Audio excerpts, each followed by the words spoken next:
everyone. I'm Lauren Conlon. Welcome to Pop Crime TV.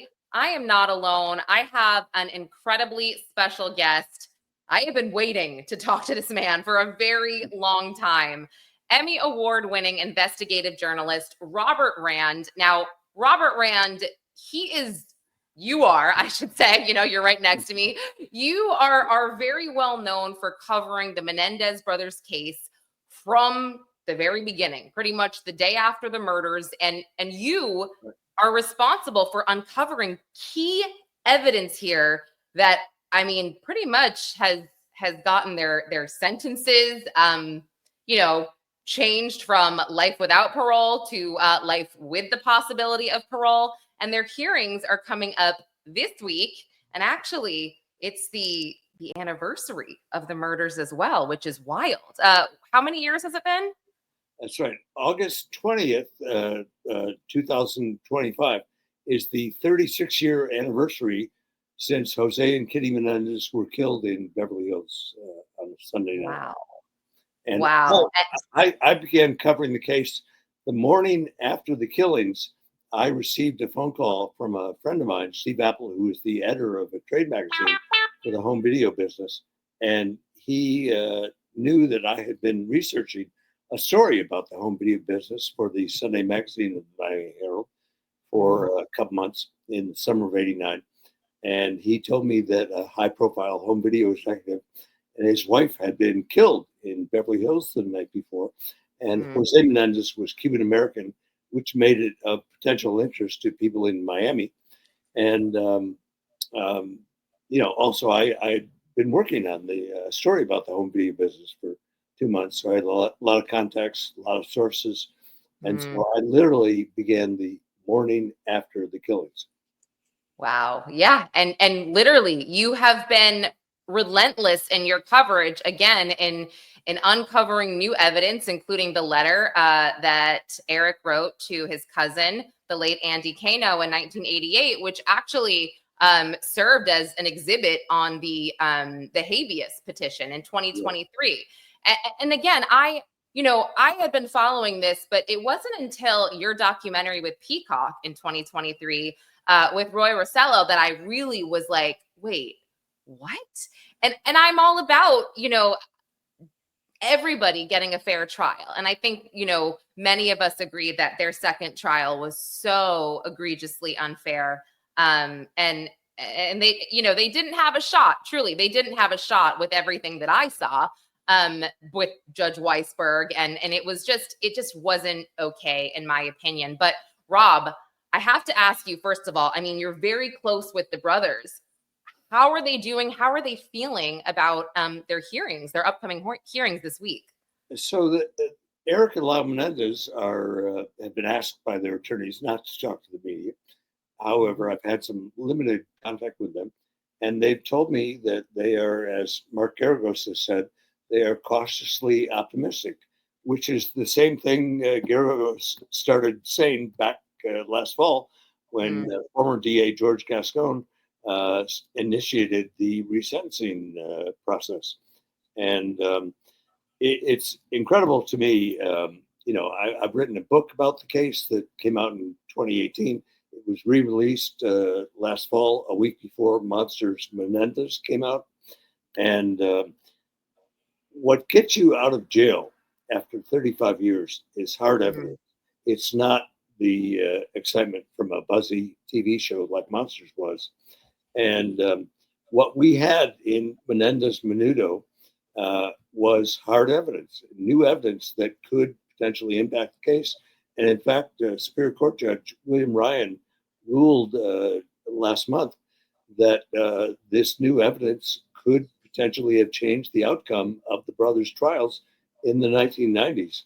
So, I don't want to pat myself on the back too hard, but as I say, what brought the brothers back in court 20 years after their last time in court was the Menendez Menudo documentary. And I'm grateful that Monsters came out. I was in the Netflix documentary that came out a few weeks later.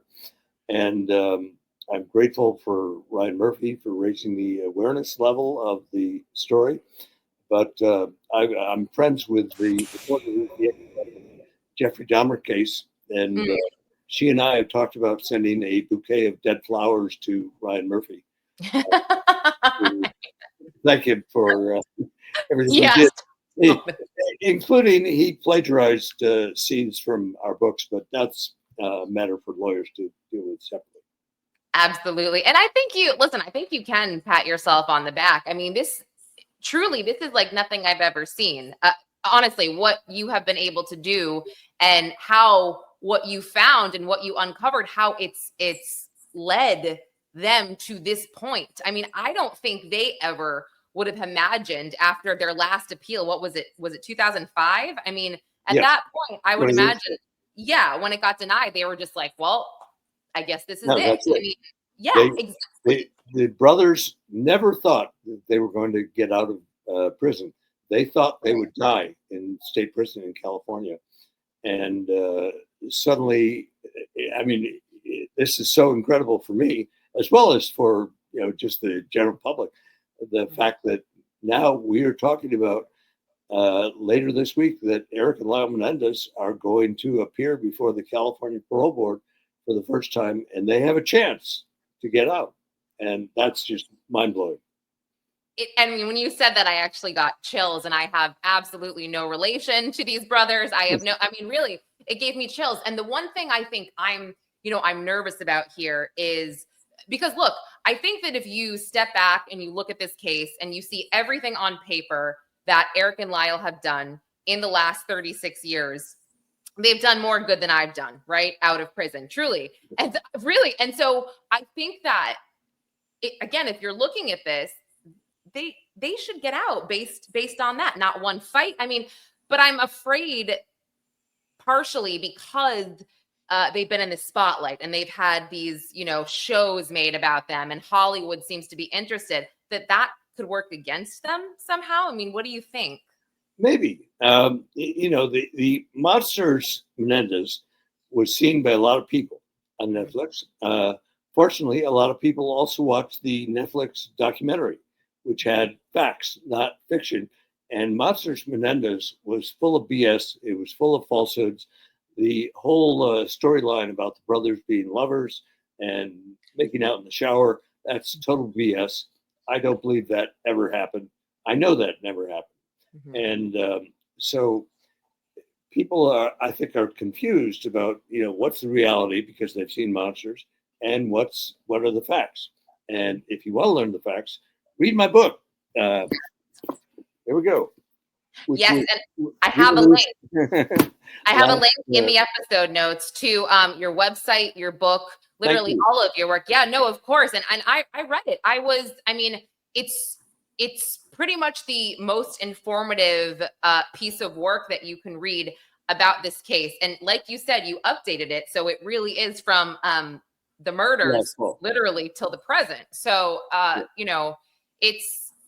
it is just wild again to think about this here. And also the fact that you are very close with their family, and their family, except for, maybe one, I think it was one uncle who passed away, is very much in support of their release.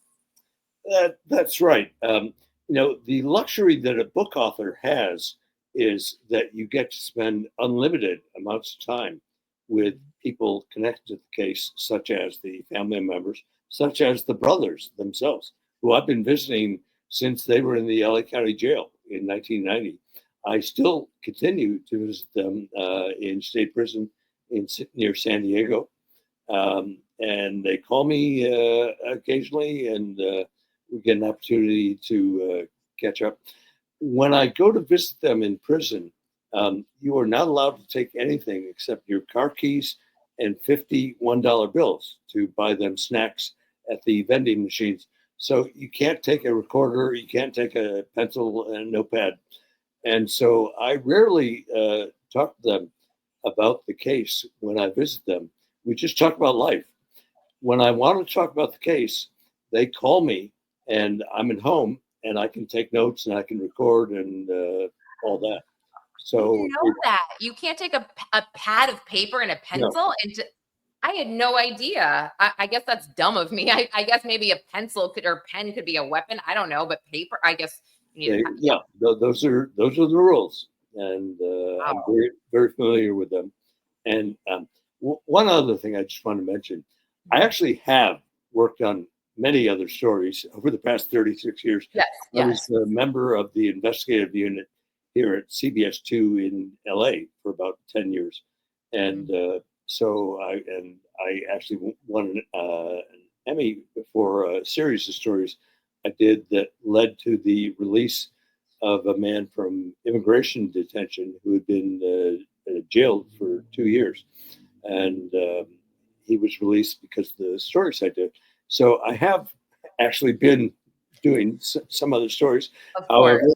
keep Mhm. I have stuck with the Menendez case because, as you said a minute ago, the second trial was a complete miscarriage of justice. The trial judge Stanley Weisberg, reversed most of his evidence rulings from the first trial. So I don't blame the second trial jurors for the verdict they came up with. You know, Right. they were not allowed to see all the evidence that the first trial jury. There were two juries in the first Mhm. trial, one for each Right. brother, because evidence only applied to one brother or the other brother. And so the first thing Judge Weisberg did as the second trial started, on the first day, he kicked the TV camera out.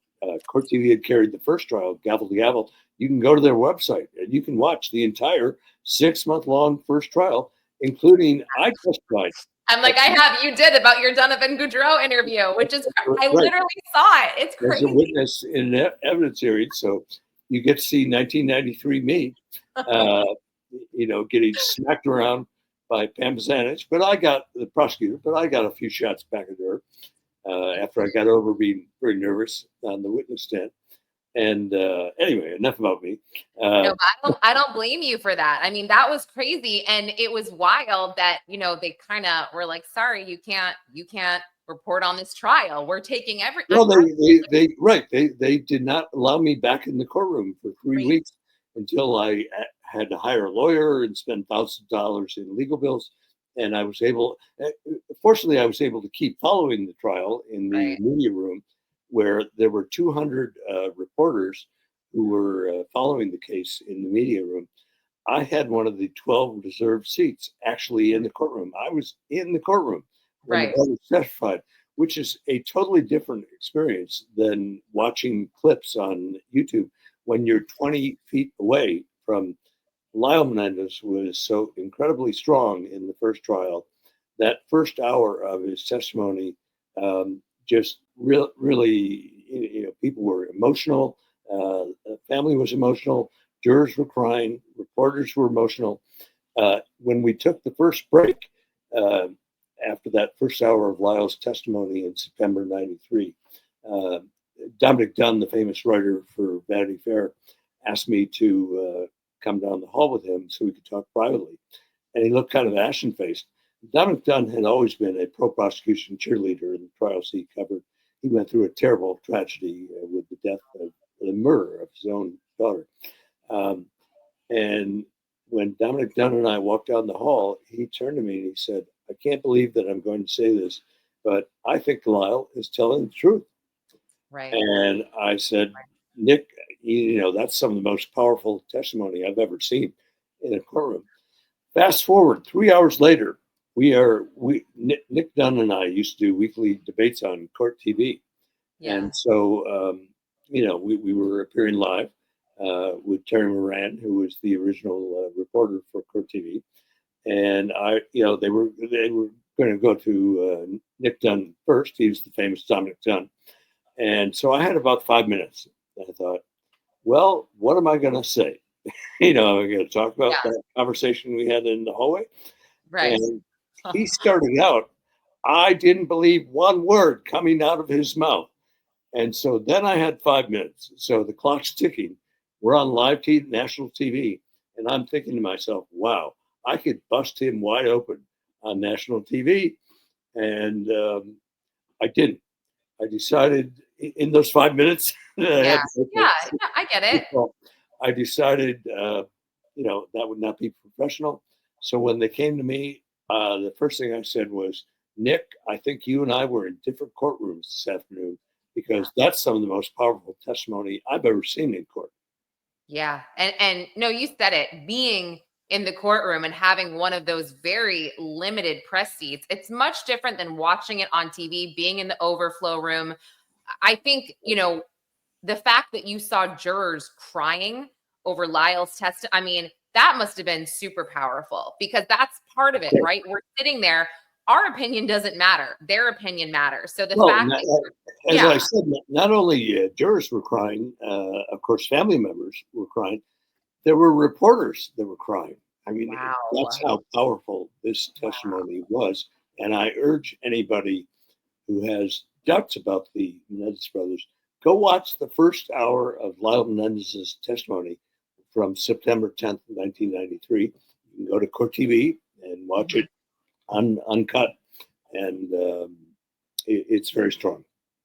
Yeah, I mean, not only this is last fall, but not only did my audience and I watch it, I actually had somebody who specializes in deception and statements come on, and literally he's completely unbiased. He doesn't, he straight up just looks at statements. He found the statements to be truthful based on, his expertise and his experience. And I always felt the same way. I know that it was a much different time, of course. And I've also spoken to Hazel Thornton, who is incredible. And really, she helped me understand, the whole men versus women thing on the jury. And totally understand that. Hazel and I were there. We saw each other every day across the courtroom. We couldn't talk to each other.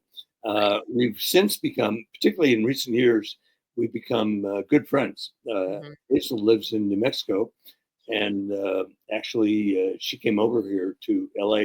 I worked on the Dick Wolf series, the Menendez series, which, by the way, I highly recommend that people interested in the case watch the NBC series, which is streaming on Peacock and in several other places, because it's much more factually accurate.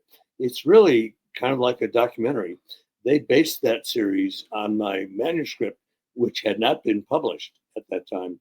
But Rene Balsay, the creator and showrunner for the series, read my entire original manuscript, which was 900 book pages, about 250,000 words. My book that was published, that came out in September 2018, was 100,000 words. And my publisher, my original deal was with Simon & Schuster. They wanted to come out in spring of '94. And I said, we can't publish then. There's going to be a retrial. The book will be dated the day it comes out. So we agreed to disagree and parted ways. And so my new publisher, Ben Bella Books, who I love very much, they, signed me up. And I was literally went from working on the Dick Wolf NBC TV series to, finishing this manuscript, which I've been working on for years. And so what Ben Bella told me was that people no longer have the attention span for long books because of cell phones. And therefore you can't go one word over 100,000. And I had a draft that was 250,000 words. Oh my God. Fortunately, they networked me to an incredible editor named Laurel Lay. And she was actually, I never met her in person. She lived in North Dakota. I was here in LA. We were on the phone and emailing every day intensely for 7 or 8 months. And she taught me how to write a book. And actually, a piece of breaking news, I actually have started working on a new book a few months ago. It's another true crime case in California, which I can't really talk about yet. But, it's a wild story that I've been reporting on for 10 years. And so I will have to look into that as well. Good. My gosh. It's good. I'll be back. Yeah, no, I mean, and honestly, I feel like you're going to have to write, hopefully, the last chapter in the Menendez Brothers story as well, right? As a matter of fact, thank you for bringing that up. This is the re-release book that came out last September. We are going to do a final edition of the book when the brothers are released from jail. I believe they will be released eventually. It might not happen this year. It might be 2 years until they go back before the parole board if they are not recommended for parole. But if they are not recommended for parole at their first time in front of the California Parole Board, statistically, the majority of people are turned down for parole the first time they appear before the board. And then you can reapply 18 months, 2 years later to make another appearance. Okay, so if they are rejected, it would most likely be 2 years from now when they would. It could be as soon as 18 months if they ask for an expedited hearing. And what the lawyers are planning to do, they are not going to rest for one moment. They're going to, if the brothers are not recommended for parole, the lawyers are going to pivot to the habeas corpus petition, which deals with the new evidence, the Erik letter to Andy Cano and the Menendez connection.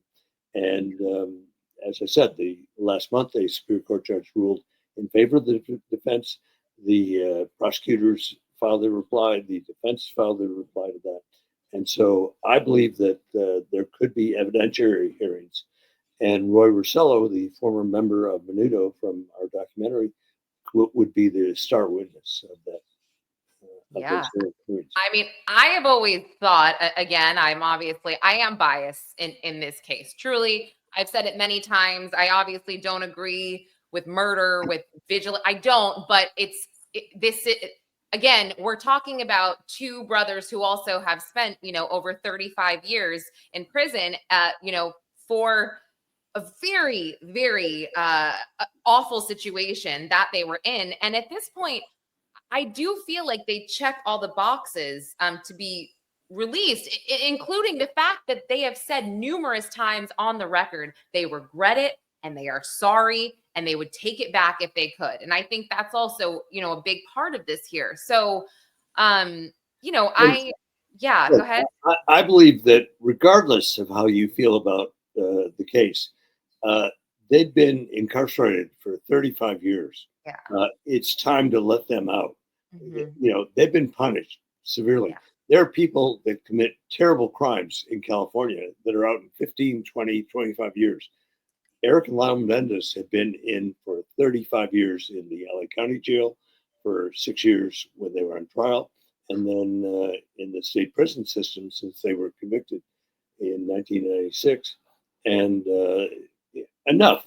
Enough. Let them go home to their family. Yeah. And this, I hate doing this because it is like apples and oranges. We're talking about different states. But I was talking the other day about, Robert Chambers, the preppy killer, who literally did 15 years, 15 years for a grape and a red rum, okay? And I'm just like, come on. And he, he was back in jail, I think, 3 years after he was released. It's ridiculous. So, but also New York, they love they love criminals. So anyway, but that's neither here nor there. But those Rob, tabloids. What's that? Those tabloids. Yeah, there you go. And speaking of tabloids, I used to do a lot of stories on TV with Hard Copy and Current Affair and Inside Edition back in the 90s when those shows were, very popular and they were new. Yeah. And Inside Edition actually is still alive. But right. Hard copy might bring back a Current Affair. But back to the Menendez brothers. I had the luxury as a book author of spending this extensive time with the family members, and so I was going on 90s TV shows like Donahue and Oprah, and saying I believe Erik and Lyle Menendez. They'd bring me out on the stage for like the last 5-7 minutes of these shows. And, everybody else on the panel was pro prosecution. And then they'd bring me out and say, well, Donahue would go, well, Robert Redd has a different opinion. And I'd say, well, actually, I believe Erik and Lyle Menendez. And the whole audience and the rest of the panel would look at me like, what are you saying? Mm-hmm. But this was not based on just conjecture. This was based on really hard reporting, really spending a lot of time with the family members as well as with the brothers themselves. Of course. And I think, I haven't really stated this because, again, most of my audience understands where I'm coming from, where you're coming from, but nobody was saying that they were innocent, that they didn't kill their parents. It's just, it's manslaughter. It wasn't first degree murder. And the Right. second jury, they were given literally first degree murder or not guilty. I mean, what are they going to pick, right? Like you said, I don't blame Right. them, but, I do. Look, you can't get around the elephant in the room. This was Right. a horrible, horrible crime, the killing of Jose and Kitty Menendez. But you have to understand the mitigating factors. And you can read about those in my book or go to my website, menendezmurders.com. And, you'll see that there were mitigating factors. And as I said, I didn't rely solely on the testimony of the brothers, but I had access to their family members who had the inside story of what was really going on in this family. Yeah, and I think it's also difficult. You talk about going on these shows, and I know how it is. You've got a hit, right? We call it a hit. They're between 3 minutes and maybe, if you're lucky, 6 minutes. And they're asking you questions like, well, what about the mom? What about Kitty? What do you Right. say about that? And you're like, you want me to answer that in 60 seconds? I can't, right? It's like, I can't. There's so much more. You have to unpack it. Am I right? Yeah. Thank you for feeling my pain Yeah. and what I've gone Trust through. me, I For, do. what I've gone through for 3 decades, Yeah. because it was very unpopular to be out there saying, I believe Erik and Lyle Menendez in the No. 90s. And now it's 30 years later, and boy, are we in a different world. Society has changed. Yeah. People have a new understanding that these things really do happen within a family. And I hope Erik and Lyle Menendez get out. And I believe that they will eventually get out. It might not be this year. It might not be next year. It might be 3 years. It might be 5 years. Eventually, they will get out. They should not die in prison in California. I agree. And they won't. I mean, I have to admit, I was making TikToks like Thanksgiving and I was like, will they be out by Christmas? I was very hopeful. I was You like, were, yeah. you were drinking the Kool-Aid from Mark Geragos. Oh, that, 100%. God, I that he love was Mark. going to have them over for Thanksgiving dinner. Yes. And what Mark says, I'm like, okay, there's just something about him where he's just, he's such a genuine guy that's just not a BSer that you're like, man, I Well, get it. Mark is a very experienced, skilled attorney. He's very good with the media. The Mm, other co-appellate attorney is Cliff Gardner. Cliff does not like to go on TV. But he does. He did an interview with us for the Menendez Menudo documentary because he understood how yeah. important that was, and this was new hard evidence. And so Cliff and Mark are actually a good team together because Mark is very media friendly and likes to be on TV. Cliff doesn't, but Cliff is very skilled. He's argued in front of the Supreme Court before, and Yeah. he knows what he's doing. And Oh, agree. Cliff was their appeal lawyer the last time they were in court in 2005 in front of the Ninth Circuit, their last federal appeal. Well, Rob, I want to close our interview. I have to ask you, and I know the answer to this really, but I don't know if you feel it, and I'm sure you do again, but I just want to ask, like when you visit Erik and Lyle, I mean, are they incredibly thankful for the work you've done and for everything, all the efforts that you've put forth and helping them get to this point? Yes, they actually, you are not allowed to visit 2 inmates at the same time Hmm. normally. But what I did was I was invited along with Esther Reyes, the showrunner from the Menendez Menudo documentary, to take a tour of the prison yard where the giant mural that's part of the Green Space project is being painted. Erik Menendez is the lead painter. And at the end of that tour, we were in a room where they train dogs, and the PIO from the prison said, "Excuse me for 5 minutes, I'll be right back." and he came back with Erik and Lyle. And so that I know that is the first and only time that a journalist has seen both brothers together since they were sentenced in 1996. And it was an extremely emotional meeting. They were both thankful for all the work that we've done, in discovering this new evidence. And it was great to see both of them together. I can normally only visit one or the other. Yeah. No, I knew the answer. I wanted to hear it from you. And Also, I just want to give a shout out to the supporters, who, by the way, more than half of the Menendez Brothers supporters live outside of the U.S. So this is a worldwide movement. wow. I am selling. I've actually, my publisher since last fall, they've released 15 foreign editions of my book. In fact, the one of the latest foreign editions was in Brazil. It came out June 2nd. And actually, on August 20th, the 36-year anniversary of the murders, Peacock is only available in the U.S., but Disney Plus in Brazil is going to premiere the Menendez Menudo documentary for Brazil, which is a huge market, and my book is on the bestseller list in Brazil. So it's all been very exciting. And I knew this day was coming. I didn't know when it would happen, but I knew one day we'd be here. Wow. Well, I am, like I said, I am a huge fan. I am just so in awe and impressed with everything you have done. Truly, Rob, I hope we can talk again, connect again. And I will be really, really paying attention on Thursday and Friday this week, where the Erik and Lyle will be in front of the parole board.